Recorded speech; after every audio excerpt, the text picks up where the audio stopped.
Bon, moi, j'ai eu la chance cet après-midi de faire une expérience formidable parce que, en fait, j'avais jamais eu de patient parkinsonien. Et la semaine dernière, bon, j'ai eu un appel par relation. On m'a demandé si je pouvais faire un shiatsu à une personne qui avait la maladie de Parkinson et elle est venue cet après-midi. Donc c'est vraiment très chaud. Et ce que j'en constate de cet après-midi, des 2 heures que j'ai passées avec cette personne, c'est qu'en fait, c'est quelqu'un qui est arrivé avec sa pathologie et pas mal de méfiance. Donc, au cours de la séance, il s'est détendu.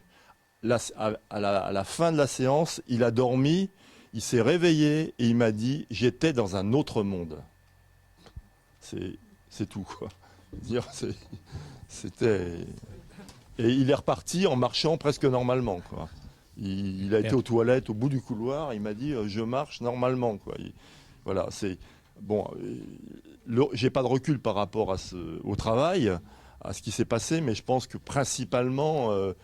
Il a été, je le sentais quand je travaillais sur lui, il a été très sensible à la proximité, à l'attention que j'ai portée euh, à lui. Et je lui ai demandé si sa famille lui donnait des massages de temps en temps bon, il m'a dit non, mais bon, je pense que ça va se prolonger le travail et c'est passionnant, quoi. Je répète, donc je suis praticien en shiatsu et je fais du shiatsu sur des personnes atteintes de fibromyalgie, de sclérose en plaques, etc. Mais contrairement à tout ce qui a été exposé ici, ce sont des personnes malheureusement très jeunes, de l'ordre de 18 ans jusqu'à, alors la dernière, c'est 86 ans. Mais donc j'ai 2 questions. Une personne que j'ai suivie pendant 3 ans, 29 ans, 32 ans, atteinte de fibromyalgie, fluette, etc., a été, donc le shiatsu lui a permis de reprendre son travail. Parce qu'une séance de shiatsu lui permettait de ne pas prendre pratiquement de médicaments pendant 5 jours. Et elle a pu reprendre son boulot. Ensuite, ils ont eu un bébé et tout le temps de la grossesse, et c'est là ma question, tout le temps de la grossesse, il n'y avait plus aucune douleur. Plus rien de la fibromyalgie. 3 semaines après l'accouchement, la fibromyalgie est repartie de plus belle. Alors, est-ce qu'il y a une explication? Là, c'est ma curiosité. Hein. Là, c'est probablement la montée hormonale qui l'a protégée. Alors, pendant les grossesses, il se passe toujours des choses exceptionnelles. Il y a toujours des pathologies qu'on voit qui n'existaient pas avant, qui arrivent, des maladies vasculaires très fortes, des choses comme ça et tout. Et aussi des choses qui disparaissent complètement. C'est très surprenant. En général, bon, c'est le taux hormonal qui devient protecteur quand c'est comme ça, ou qui devient déclencheur quand ça fait une pathologie. Alors, dans l'élément déclencheur, justement, je rejoins ce que tu disais, c'est que quand on analyse bien tout l'émotionnel de ces gens-là, il y a eu, à un moment donné, un élément déclencheur, une émotion, qui a tout déclenché. Alors, est-ce que cette pathologie était déjà sous-jacente et ça a permis de basculer, ou est-ce que c'est l'inverse? Là, j'ai pas la réponse. Juste simplement, si on se place sur un plan médecine chinoise, purement, c'est évident que il y a si on se place sur juste le plan strict médecine chinoise, il est évident que les émotions sont un grand déclencheur. Et les émotions, on revient à cette énergie foi, hein, qui est extrêmement sensible et très perméable aux émotions, hein, et qui effectivement dont la première comment dire la première conséquence, c'est effectivement que son énergie stagne. Or, comme elle est chargée de nourrir en énergie l'ensemble des énergies, ça provoque effectivement un certain nombre de troubles. Maintenant, je peux dire quelque chose quand même. Le diagnostic de ces émotions, c'est un peu compliqué aussi, là encore, parce que chez les fibromyalgiques, une toute petite émotion va être quelque chose de très important qui, chez quelqu'un d'autre, ne va même pas faire le moindre frémissement. Et voilà. Oui, je veux dire, une fibromyalgique, il lui faut pas un licenciement, un deuil, un gros problème et tout. Non, il lui faut peut-être... Le journal télévisé, ça peut lui suffire, par exemple. Oui, mais ce sont des émotions, si vous voulez, qu'il y a eu très longtemps avant. Oui, oui. Mais c'est pour dire que c'est- le seuil émotionnel n'est quand même vraiment pas le ouais. même chez tout le Ouais. monde. Et il faut se méfier de ce qu'on cherche, hein, parce que des fois, on cherche des gros trucs. Ouais, non, Et non, en moi, fait, je les chez une laisse dire, hein. fibromyalgique, on peut très bien avoir un déclenchement par des choses qui sont, qui peuvent paraître à quelqu'un de normal Anodine. très minuscules, quoi. Tout à fait, tout à fait. Hein, donc c'est pour ça, c'est assez difficile à... Ouais. Et pour faire prendre le relais de ce que monsieur vient de dire, je crois qu'il y a quelque chose qui est très important pour prendre conscience de la conscience, c'est vraiment d'être en relation en permanence avec la conscience de son souffle. De la même façon que lorsqu'on demande à quelqu'un de recevoir le shiatsu dans le relâchement, dans l'expiration, lorsque vous sentez une douleur, ce qui vous permet de la supporter, c'est de vous détendre et de vous relâcher. De la même façon, le processus est exactement le même. Lorsque vous ressentez une émotion, le processus est le même. Prendre conscience de ce qui se passe à travers son souffle et de pouvoir lâcher prise à travers le souffle, à travers l'expiration.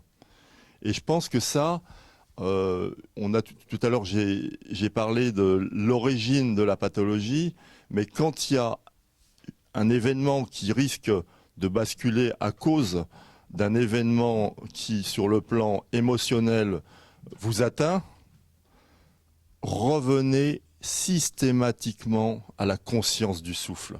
Et à ce moment-là, vous allez voir que ça va mieux tout de suite.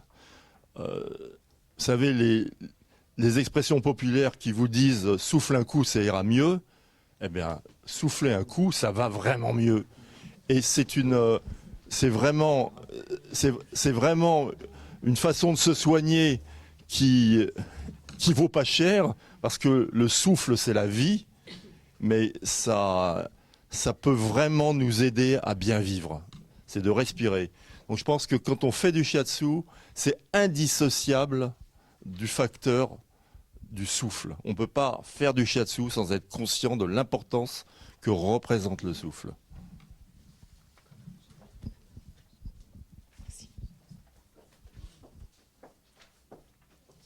Merci.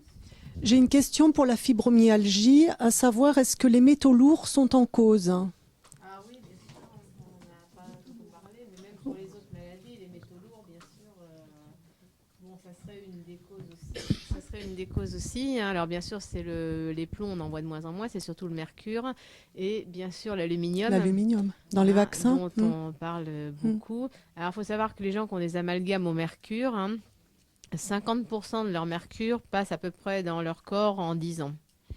Hein, donc, il faudrait tendre à enlever les amalgames au mercure.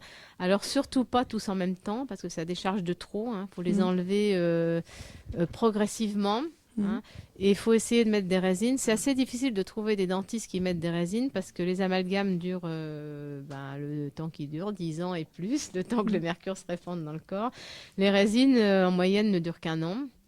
Hein, donc, les gens, déjà, ça les embête de retourner éventuellement chez le dentiste tous les ans. Et les dentistes n'aiment pas trop faire ça et ça coûte plus cher et on met encore du mercure et dans la tous les bouche, hein. plombages étaient au mercure, c'est-à-dire qu'à l'époque où... Il y en a eu au plomb, mais il y a plus beaucoup de gens qui en ont au plomb. Oui. Hein, maintenant, la plupart sont au mercure. Ouais. Voilà, chaque fois que c'est un Voilà. peu brillant, Voilà. c'est Et c'est donc du la mercure. libération du mercure, bien sûr, c'est un problème. Bon, alors, il y a d'autres métaux lourds, malheureusement, dans notre diététique, hein, avec la nourriture, de ce qu'on mange et tout, bon, bien sûr. Donc, alors, il y a des produits, bon, pour entrer dans la diététique, bien sûr. Hein, donc, il faut éviter déjà, quand on les enlever, les amalgames, si on peut. Hein, toujours d'une manière progressive, ça c'est sûr. Et puis, pour ceux que ça intéresse, il y a des nettoyeurs de métaux lourds, hein, comme le chlorella, l'ail des ours, le coriandre, qu'il faut mettre selon certaines séquences et tout, pour nettoyer les métaux lourds qu'on peut encore avoir, quoi. La chlorella, il faut la prendre en grande quantité hein, quand même pour que ce soit efficace. Assez grande, oui, et assez longtemps. Il faut commencer par ça, après l'ail des ours, après le coriandre, et refaire une série éventuellement chlorella derrière. Hein. Voilà, et puis faut le refaire souvent parce que tant qu'on a du mercure et qu'on n'a pas enlevé tout son mercure, il continue à se répandre. Donc même quand on a fait un nettoyage, une fois qu'on a fait le nettoyage, on a toujours du mercure dans sa bouche, il continue à se répandre. Donc il faut refaire, selon ce qu'on a, 1, 2, 3, 4 cures par an. Après, ça dépend un peu. Mais l'idée, bien sûr, ça serait d'enlever le mercure. Et alors pour l'aluminium, bien sûr, ça c'est les vaccins, donc c'est un problème. Alors, le calendrier vaccinal des enfants est un peu impressionnant, très impressionnant. À mon sens, l'immunité digestive n'est qu'à 4 mois. Donc, on devrait déjà éventuellement ne faire aucun vaccin avant 4 mois, ce qui serait bien. Ça dépend évidemment de l'allaitement maternel. Et puis après, les pathologies qu'on peut voir en sclérose en plaques, c'est vrai que moi, dans la méthode Kousmine, je vois plus de sclérose en plaques aussi, bien sûr. On voit beaucoup de gens qui déclenchent ça, rarement quand même sur un seul vaccin, sauf quand il y a eu l'hépatite B. C'est souvent des gens qui partent en voyage et puis qui partent à Djibouti ou en Guyane ou des pays où il faut 5-6 vaccins avec la fièvre jaune, la rage, etc., etc. Et c'est souvent quand ils en ont eu 4-5 vraiment en même temps qu'ils déclenchent cette pathologie-là. Mais il y en a eu, il y a eu des maladies reconnues par la Sécu sur un seul vaccin, hépatite B. Voilà. Alors quand on sait que maintenant, dans l'Exa vaccin qu'on fait aux enfants dans le 2e ou 3e mois, l'hépatite B est compris dedans. Et ils l'ont 3 fois de suite, donc 2e mois, 3e mois, 4e mois. Et ils l'ont en Exa, c'est-à-dire qu'ils ont 6 vaccins en même temps, dont l'hépatite B qui est dedans. Et le Prevnar en même temps, qu'on fait en même temps. Donc ça fait beaucoup pour des petits corps comme ça. Et il faut savoir qu'il y a énormément de femmes qui ne savent même pas que dans leur Exa-vaccin, il y a l'hépatite B. Je vous le signale au passage. Elles ne sont même pas au courant. Parce que je vois des femmes régulièrement qui n'auraient pas voulu que leur vaccin ait l'hépatite. Ah, ils l'ont eu ? Ah bah oui, ils l'ont eu. Voilà, donc c'est vrai que sous ce mot Exa, en fait... c'est un peu piégeux, voilà. On voit Exa, ça fait passer beaucoup de choses. Et il y a plein de gens qui ne savent pas vraiment. Alors évidemment, pour les femmes qui gardent leur enfant, les femmes qui allaitent, qui restent comme ça, on peut décaler un peu le vaccin à 4 mois et tout. Évidemment, celles qui veulent le mettre en crèche à 3 mois, elles sont obligées d'avoir au moins une série. Et donc, avant cette fameuse immunité intestinale, tous les enfants devraient avoir après 4 mois et éventuellement avoir des probiotiques du 1er au 4e mois. Pour avoir une bonne qualité immunitaire intestinale, avoir une bonne barrière intestinale. Voilà, éviter tous les problèmes de porosité, de choses comme ça qu'on voit après, et qui sont des déclencheurs de toutes ces maladies. Ça commence entre 0 et 4 mois. C'est terrible. J'ai deux autres questions, mais c'est plus pour Parkinson. La première, j'ai une patiente qui a été sous antidépresseur pendant une 15aine d'années. Et en fait, elle s'est, au bout d'un certain nombre d'années, mise à trembler. Mais en fait, on sait en médecine chinoise que le vent, ça fait trembler. C'est-à-dire que c'était une personne qui était complètement avec l'énergie bloquée en haut, donc des tremblements. Et elle a fini par prendre des médicaments pour la maladie de Parkinson. Alors, je ne suis pas médecin, je suis juste praticien en shiatsu, praticien en MTC. Et justement, je me disais, c'est fou, pourquoi, au bout de 10 ans ou de 15 ans d'antidépresseurs, on continue. Alors, elle avait, en plus des antidépresseurs, des médicaments pour la maladie de Parkinson. Ça m'a vraiment interpellée de voir cette quantité de médicaments qui étaient donnés. Autant il y a un lien. On ne sait pas si c'est un lien entre dépression et maladie d'Alzheimer, puisque très souvent, la maladie d'Alzheimer commence par une dépression. Et pour nous, donc, la première chose à faire quand on voit ça et quand on hésite, après avoir fait des tests à minima, c'est de mettre un antidépresseur pour faire la part des choses, de rechercher dans l'historique, dans l'anamnèse, s'il s'est passé quelque chose, un deuil ou autre. Mais spontanément, la maladie d'Alzheimer peut commencer, c'est excessivement courant, par un état dépressif. Donc on met l'antidépresseur, on voit ce qui se passe. Si les troubles persistent à ce moment-là, on sait qu'on est dans la maladie d'Alzheimer. Pour la maladie de Parkinson, j'ai pas cette connaissance-là. On peut avoir deux choses dans sa vie. Ce qu'il y a, c'est que le modopar ou l'équivalent agissent sur quelque chose de très précis, très très précis. Alors, est-ce qu'il y a oui, il peut y avoir des états de répétition. On les trouve au cours de la maladie après. Mais avant, je ne sais pas. Ça, je ne sais pas, je n'ai pas connaissance. Pour l'Alzheimer, c'est une certitude, certitude d'entrée. Oui.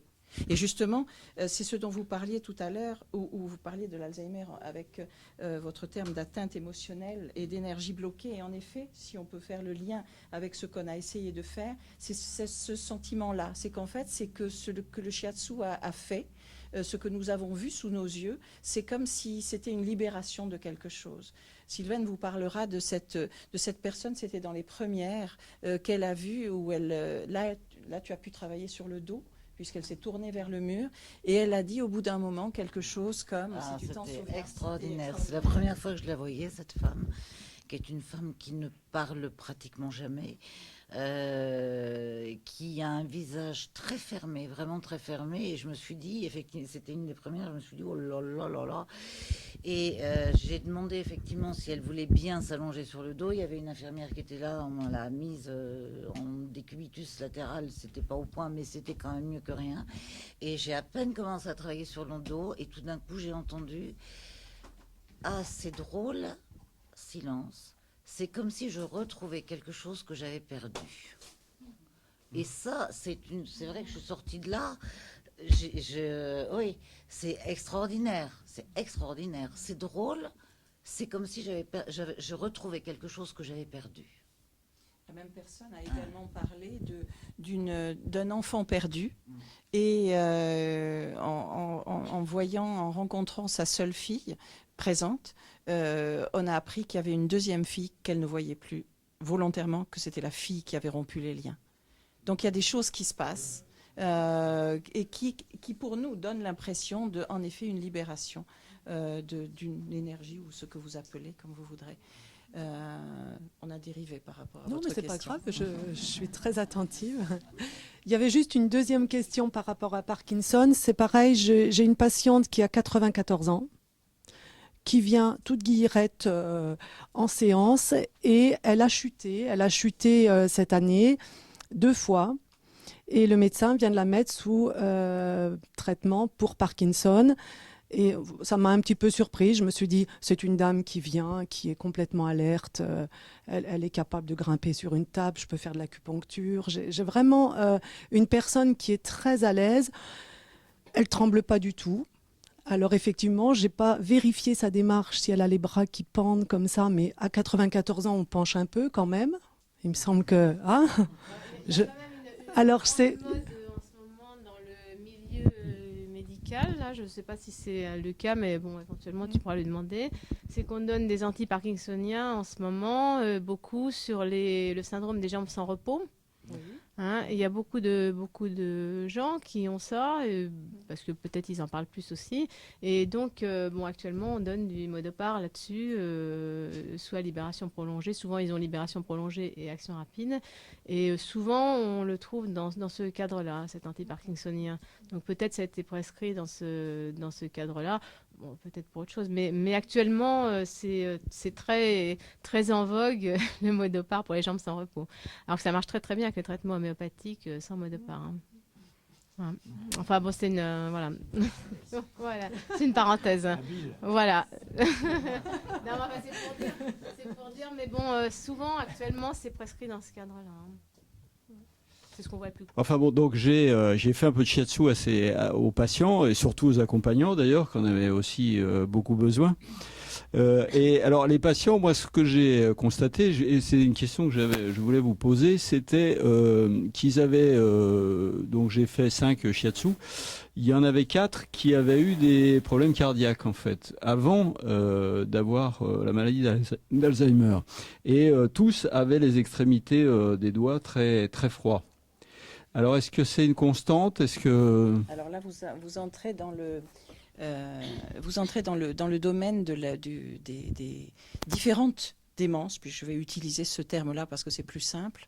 En fait, il y a la grande démence de 75% de la population de la démence, c'est la maladie d'Alzheimer. Et puis, il y en a 3 autres qui sont importantes. Et puis, un reliquat avec plein d'autres, un petit peu plus différentes de neurodégénératives. Et vous en avez une qui est importante, qui est la démence vasculaire, et qui est donc liée aux facteurs cardiovasculaires de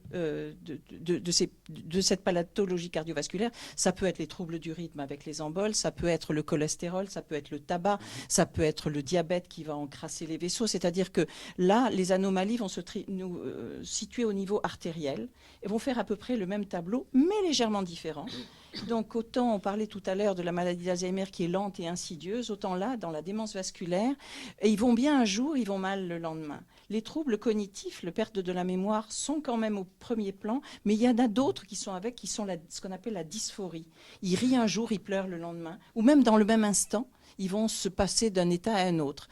Et la femme va vous dire « Oh là là, vous auriez dû venir hier, il était tellement bien ». Et ça, pour nous, c'est le signe caractéristique que ce n'est pas une démence Alzheimer pure, c'est-à-dire qu'il y a une composante vasculaire. Alors, donc on peut avoir ce mélange des deux.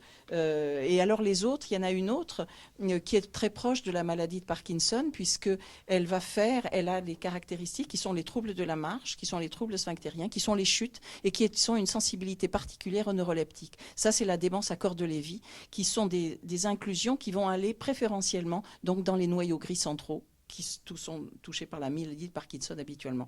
Donc ce sont des maladies qui sont très proches et qui ont leurs caractéristiques aussi. Et puis il y a la démence frontotemporale qui, elle, alors est explosive puisque elle est caractérisée par pas trop de perte de mémoire, mais par contre un comportement désinhibé. Ce sont donc, il n'y a plus de loi sociale, et en particulier désinhibés au niveau sexuel, désinhibés au niveau de la présentation, sont des gens, hommes ou femmes, qui sont débraillés, qui sont sales, qui ont des propos assez salaces et qui sont caractéristiques de cette pathologie-là, avec donc des troubles de la mémoire pas très touchés. Ce sont des gens qui lisent encore le Monde. Et parce que les lésions sont déposées au niveau du frontotemporal, donc où siège donc la police sociale, on va dire. Pardon ? C'est la démence frontotemporale. C'est assez particulier d'en avoir. Sont moins fréquentes que la maladie d'Alzheimer. Voilà, c'était des propos orduriers. Hein, on est assez étonnés. Donc les administratifs, c'est pour ça que dans une maison de retraite, un EHPAD, donc il faut former tout le monde à ces pathologies-là parce que vous allez avoir un monsieur qui va vous mettre les mains aux fesses et qui vous allez dire oh là là, scandale, je dépose un signalement, une plainte, machin. Ben non, il est simplement malade. Donc une fois qu'on sait ce que c'est, on n'est plus du tout choqué puisqu'on a à ce moment-là le bon, nous-mêmes, on a le bon comportement. Voilà. Donc, composante vasculaire, très probablement. Voilà. Qu'à certains moments, il faut choisir dans sa palette d'outils pour pratiquer une technique ou un protocole plutôt qu'un autre. Et que un même cas sur 10 personnes, en tout cas la même manifestation, les mêmes symptômes sur 10 personnes, le même outil ne suffira pas forcément à traiter les 10 personnes. Et je pense que effectivement en shiatsu, il y a encore une fois notre palette d'outils et c'est à nous de la fournir avec des outils de bonne qualité et tout au fur et à mesure de notre avancement. Mais je pense aussi qu'il y a toute notre sensibilité et parfois, souvent, ça dépend, contentons-nous aujourd'hui de parfois, il y a toute notre intuition.